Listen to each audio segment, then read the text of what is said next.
Hi and welcome back. Today we're going to talk about colorectal cancer. Why do we care, you ask? Over 150,000 cases of colorectal cancer are diagnosed in the United States each year. There are over 50,000 colorectal cancer deaths each year in the United States, so obviously this is a very important health concern that we need to address. Colorectal cancer is the second most common cancer death in men and women combined in the United States, and is preventable if we catch it in the early stage or if we catch it when it's still in the colon polyp stage. So, Dr. Mindy, what kind of tests are there for colorectal cancer? The three main tests are: 1, the colonoscopy. It's the gold standard. It is the best test to have. There is no substitute for a human using their eyes with a scope and looking inside your intestines. Number 2, wink, is the FIT test, or the fecal immunochemical test. You collect a small stool specimen and zip, with a little kit that you have, send it off and they test it for blood. Guess what? If it's positive, you have to have a colonoscopy. What? The third main option these days is the Cologuard. This is where you're sent a container, have a bowel movement to collect a specimen, send it back to the company, and they test it for abnormal cells. This is a good test for people who absolutely refuse to have a colonoscopy or can't have one just for screening purposes for health reasons. If it comes back with abnormal cells, you have to have a colonoscopy still. So I highly recommend just going straight to the scope if possible.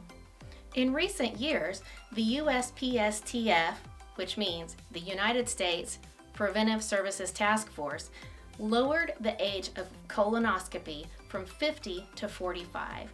The reason behind this is that we are seeing a sharp increase in younger people getting colon cancer. So, Dr. Mindy, how horrible is a colonoscopy? It's really not that big of a deal. The prep beforehand is usually what people don't like. I'll go into that in more depth in a little bit. You actually go to sleep for the colonoscopy, so you won't be aware of anything. You go, get an IV, take a nap, and then you're done. If everything's clear, you come back in 10 years. I just turned 50 last week. If I had waited until age 50, like the guidelines used to say, I might have been a colon cancer statistic. I've actually had 3 colonoscopies, partially because I'm an overachiever, but also because I listened to my body, and several years ago I had an episode of bleeding. I won't go into more detail because you don't need to know that much about my intestines, but I almost talked myself out of it, but I used my own rule, which is, don't walk in my office telling me that you're pooping blood if you don't want a colonoscopy.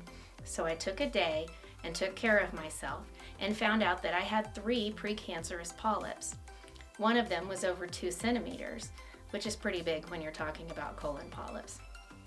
So I've gotten to do a couple of repeats, and they've saved my life. So I don't hesitate to do them when it's time, and I try to convince my patients to do it because it's the right thing. The day before your colonoscopy, you will do a bowel prep. That means you will take medicine and drink liquids to help clean out your intestines. My advice to you for that is have lots of things queued up to watch because you won't be going anywhere. Don't get far from the bathroom. Have yourself some ointment and moist wipes because you may get a little sore after a while. And don't trust a toot. If you have bowels that are sluggish, you may want to take stool softeners or have much more liquids on board for a few days beforehand so that you can ensure that your bowel prep is adequate.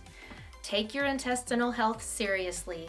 Listen to your body if it's telling you something is wrong, and don't avoid getting your colorectal cancer screening tests. Thanks for watching. Don't forget to like and subscribe, and stay tuned.